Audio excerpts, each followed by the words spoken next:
Welcome to American Catechism by Stab the Dragon Productions for episode number 32.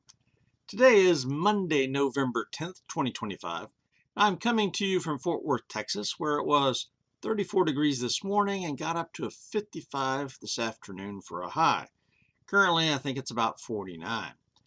This is a whiskey holiday edition. What holiday, you ask? Well, it's actually a double or even a triple holiday. Today is the Marine Corps birthday, number 250, but tomorrow is what I'm focusing on tonight, and that is Veterans Day, November 11th. And it is also the anniversary of Washington State becoming a state. I'm a veteran of the U.S. Army, but as a citizen of the USA, we should all celebrate Veterans Day. But I know it's unpopular with about half of the citizens in the USA. And since I once lived in Washington State, that's where I was stationed in the Army at Fort Lewis, and my firstborn son was born there, I'm also celebrating that statehood day.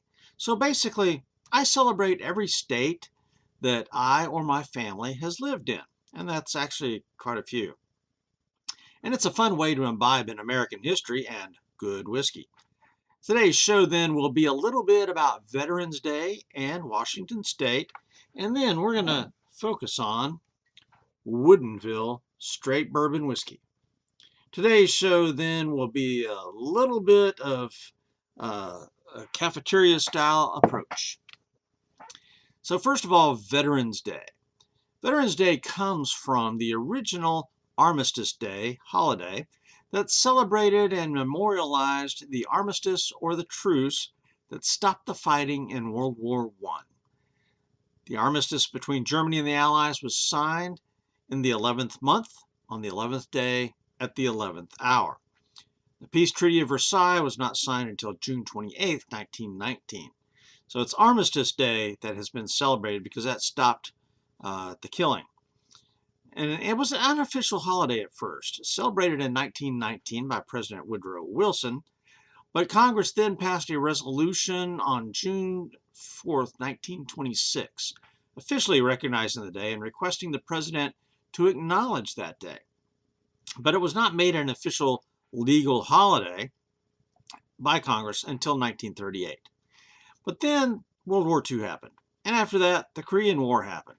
So in 1954, Congress changed the name at the urging of President Eisenhower to Veterans Day in order to honor all those who have served in the armed forces, the military of the United States. And in 1968, the Uniform Holiday Act was passed, which attempted to move some federal holidays away from their actually historic specific dates to the nearest Monday, so as to give union employees and federal workers, but then I repeat myself, a 3-day weekend. And this did not sit well with the veterans. So in 1978, it was moved back to November 11th, the actual day of the armistice, regardless of what day in the week it was on. And I wholeheartedly agree with that move. I think dates are important, and 3-day holidays are not important. You know, they can be fun, but not important. The purpose of Veterans Day is to honor all those still living who have served in the U.S. Armed Forces. It is a day of remembrance for the sacrifices involved in military service by the service members and their families. And it's a day of patriotism to celebrate our nation's history, our culture, and our values. I remember being taught about Veterans Day and Armistice Day in elementary school. I was in the 5th grade, and my teacher, Miss Shug, explained to us the history, the background of Veterans Day and how it used to be Armistice Day and what that all meant. And I remember that from the 5th grade, so I guess I was about 10 or 11. Yeah. And then also, I've been in churches all my life until recently that were full of veterans and in some ways celebrated Veterans Day. My current church is sadly anti-patriotic, anti-American, and has only a very few veterans in the church. So one time when I brought this up to the elders, I was told, Well, if we celebrate Veterans Day, then we'll have to celebrate Baker's Day, Truck Drivers Day, Teachers Day, and all the other days. Right. All right, so that's Veterans Day. Let's look at Washington State. Organized as a territory of the United States on March 2nd, 1853, Washington became a state November 11th, 1889, making it the 42nd state in the Union. It is the 18th largest state by area and the 13th largest in population. The largest city, of course, is Seattle. Its capital, though, is Olympia. The state seal is a picture of George Washington, and the state flag is the seal placed on a green field. Very simple. Its nickname is the Evergreen State, and its state motto is Alki, which is Chinook Indian meaning by and by. Go figure. The territory was obtained from the British in 1848 through the Oregon Treaty, which was the result of a threatened war by President James K. Polk against the British. The Polk Democratic presidential campaign slogan from 1844 was 5440 or fight. And I remember that from my 8th grade American history class. Thank you, Mr. Carter. And they were talking about the northern boundary of the United States in that part of the country, the boundary of Washington between Canada. The slogan was a part of the understanding of manifest destiny in the early 1800s, which was a belief that it was America's destiny to rule this continent from sea to shining sea, from Mexico to Canada. And President Polk led America in a war against Mexico in 1846 and would likely have fought Britain over the Oregon Territory, but the treaty saved the day. My connection with Washington is rooted in my United States Army experience in the early 1980s. I was stationed at Fort Lewis, adjacent to Tacoma, and lived there for almost 4 years. Now, that was where my wife and I, our first home together, our firstborn child was born there. The state of Washington is absolutely beautiful, but it does rain about 300 days out of the year. So if you're in western Washington between the mountains, yeah, expect that. On the days where the cloud cover lifted a bit, you could see the beautiful Mount Rainier clearly from our front yard. Mount Rainier is just over 14,000 feet tall and is still considered to be an active volcano. Yeah. And while we were there, Mount St. Helens blew up a couple of times. The big one was in 1980. I was still in college at the time. That was the big one, but it blew up a couple more times. So I remember seeing the mountain so many times when I was in the field. I mean, I could see it every morning when I walked out of my front door. But being in the field in the Army, what was special because you were out there all night. You could see the full moon rising, and occasionally it would rise directly over the mountain. On a clear night and a full moon, it would cast a shadow of Mount Rainier across the night sky. And then if the sun came up at just the right point in the year, it was directly behind the mountain. Just again, you'd see that gorgeous shadow cast across the sky, and the sun would come up, and you'd see the sun glistening off of the sunlight glistening off of the snow and the glaciers on the mountain. One time I saw a bald eagle flying over my head while I was watching Mount Rainier and the sun coming up. So yeah, fond memories, definitely. You know, the sun coming up, you'd get purple, pink, and orange, and then the yellow light of dawn. And so just a lot of gorgeous memories of that time. Now, the Spanish were actually the first Europeans to claim Washington. Spanish Captain Don Bruno de Heceta and his ship, the Santiago, explored the region in 1775.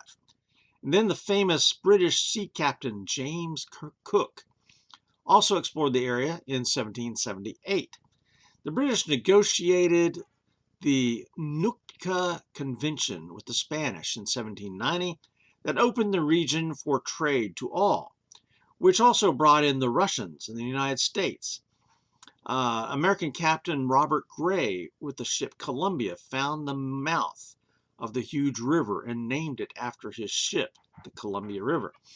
Although the Lewis and Clark expedition of 1805 had ended up at that river mouth going into the Pacific. 3 days, or these days, Washington State is known for its unfortunately radical Democrat Party politics along the Seattle-Tacoma-Olympia axis. But what is not as well known is the secessionist movement in eastern Washington that is much more agrarian and rural and therefore conservative. And so there's a movement to split the state into its western liberal area, and the conservative east might join Greater Idaho or form a new state entirely with eastern Oregon. And that movement is actually gaining in popularity. Now, whether that would ever actually happen, I don't know. But this divide in the state is representative of the nation as a whole. We are a deeply divided nation with no compromise or reconciliation foreseeable at this point. And so on a national holiday like Veterans Day, it is sad that we cannot come together and celebrate America and the veterans who have served her. All right, let's get on to the whiskey now. We are looking at Woodinville Straight Bourbon whiskey. Just the facts. Coming from Woodinville, Washington, which is northeast of Seattle. This straight bourbon whiskey is aged for about 5 years, weighs in at 90 proof, and it costs about $39 here in Fort Worth. Tasting notes. Somewhat of a maple sweetness, but it's not overly sweet. I get some spice, some leather. The high rye mash bill really comes through. Overall, I gave this a 91 score. Drinkability, solid A. My recommendation. This became an instant favorite, and I can't wait to try some of their other expressions, so I highly recommend it. History. The bottle says that it was founded in 2010. There's a little red label there. You might be able to read that. 2010. And it's from Woodinville, Washington. Again, northeast of Seattle. It's across Lake Washington. It's north of Bellevue. And it was founded by two friends, Orland Sorensen and Brett Carlisle. They wanted to prove that the best whiskey is not made in Kentucky alone. They were mentored by the famous David Pickerel, who helped several craft distilleries get their start when he retired from Maker's Mark. And their bourbon has won actually several awards. So 5 out of 5 for history. Bottle, label, and marketing. This rectangular bottle I find to be very attractive. It fits easily on the shelves. It has some embossing on the sides. Here, you've got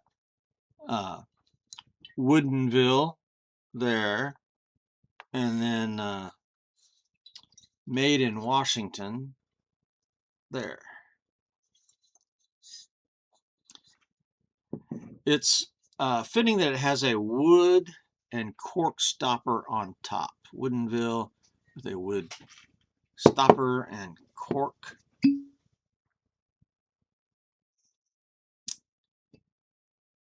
The label I find to be particularly attractive. It's got kind of a wood color and then some copper to match the copper stills, copper pot stills. And the label, you also see some red and some black. There's a drawing of the actual distillery there that's fantastic. So really, that's a classy label for sure. For marketing, I did find a YouTube advertisement for Woodinville that was very well done. I found some news stories centered around this bourbon or the distillery, and a video from Woodinville itself. Another long video by, I think it's some architecture group that puts it out, that described how they built the distillery and how they built the rick houses in eastern Washington. So really, there's a lot of good resources on YouTube about this. All well done. So 5 out of 5 for bottle label and marketing. The appearance of this whiskey, you can see in here, it's a very dark looking brownish color, but in the glass, it's more of a copper color. So this is a strong 3 plus for appearance. Composition. This is a straight whiskey, straight bourbon, and their philosophy was to use the best local grains. And the grains come from a family farm in Quincy, Washington, Central Washington, the Omland family. And this farmland is built on volcanic ash from the volcanoes of the Cascade Mountains. The best distillation methods were using pot stills made in Germany, combined with modern technology. And so when you watch the video about the distillery, you see the guys on their uh, laptops, regulating everything that's going on in the distilling process, just with their uh, laptops. And so it's a combination of tradition and modern. Uh, these whiskeys are aged for 5 years. And the best barrels, okay, they're barrels I think they get from someplace in Missouri, but then they season them in Washington for 18 months, just out in the weather. They're exposed to the sunlight, the cold, the rain, everything. The mash bill is 72% corn, 22% rye, 8% malted barley, and it comes in at 90 proof. The water they use comes directly from the Cascade Mountains, where they're located. I mean, they are in the foothills of the Cascade Mountains. I mean, it's beautiful scenery there. And so they said that they get the water first, and then they filter it some, and that's what's in here. Also, they say they have never sourced any whiskey. They have always made 100% their own stuff from day one, which means they had to wait a long time before they got any income coming in. They aged the stuff. They started making their distillery, then they made whiskey. It was 5 years later before they started selling whiskey. So they were heavily capitalized by a local bank. The bank did a lot of business with wineries in the area and knew what to expect. So, man, I mean, that was just, their business plan must have been awesome. So for composition, 14 out of 15 points. Now to the whiskey itself. On the nose. Oh yeah, this is good. This is dark and spicy sweetness. Again, I'm getting a little bit of maple syrup and leather going on here. I mean, this is just a very wonderful, inviting whiskey. So 8 out of 10 points. Let's taste it.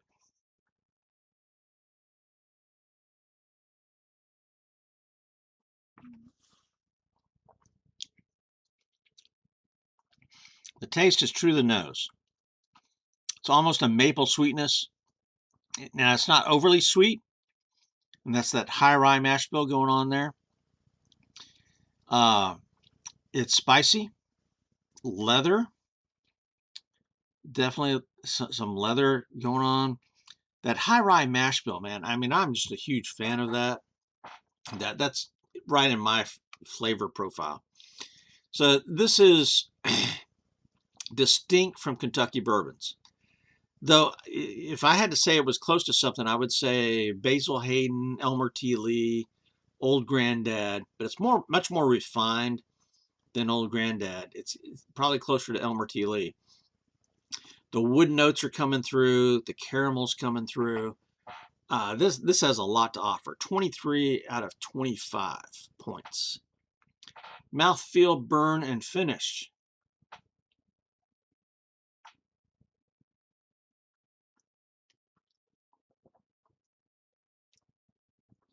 I think the mouthfeel is richer than most 90 proofs. And 5 years old, coming from Central Washington where it's aged, That puts a little bit more extra in it that you wouldn't get in Kentucky, I think. This is heading in the direction of Texas whiskeys. It does have a little bit of a burn that I get in the back of my throat, the mouth, starting to head up into the sinus, but not much. So it's really got a decent burn. I like that. The finish may not be quite as long lasting as I thought it should be, but it is decent. So I'm going to say a medium finish. All the main flavors do linger in the finish, but just not as long as I think it should.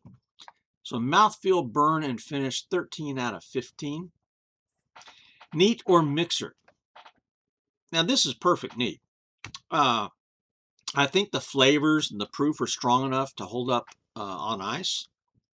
I usually don't use ice, and really, if I've got a cask strength, then I'll use ice. But 90 proof, I won't use ice. But for those of you who like it, I think this would hold up.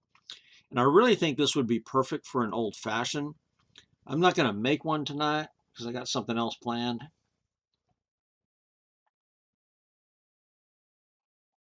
So neat or mixer, 5 out of 5. Rock solid, definitely. Price, value, and availability. Total Wine, where I got this, it's $38.99. Great price for a craft whiskey. Specs has it for $41.67. Goody Goody, $41.99. So this has great availability here in Fort Worth, and it's a fair price for craft bourbon, combined with an excellent tasting whiskey. So this is a solid 10 out of 10 for price, value, and availability. Bonus points, again, their background story, the location, the marketing that I saw, the bottle, the label, the taste, everything here is excellent. 5 out of 5 bonus points, giving me a total score of a 91. And a letter grade for drinkability, solid A. My analysis and recommendation, this is an instant favorite, and I can't wait to try some of their other expressions. The terroir of Washington is fascinating, and because, you know, they distill this in the cool, wet western side of the Cascade Mountains using clear mountain water. They make it with grains from the volcanic dirt of central Washington, and then they age it in that dry climate of central Washington as well. So all this combines to make a fantastic craft whiskey. And craft whiskey is inherently more costly to produce than the big corporate producers in Kentucky because they don't have economy of scale. You know, the big boys in Kentucky, they'll produce, you know, what Woodinville produces in a year, those guys produce in a day. So, you know, there's a huge difference there. But the product is absolutely worth the price. Highly recommend. Now, I want to do something a little bit different. I'm going to compare this with another Washington State whiskey, Westland American Single Malt, right there. So this one comes from Seattle, and they aged this there in Western Washington, close to the seacoast. So these are two very different whiskeys. They're, you know, this is all barley, all malted barley, and this is all Western Washington, Seattle, and the seacoast. So what kind of difference does this make?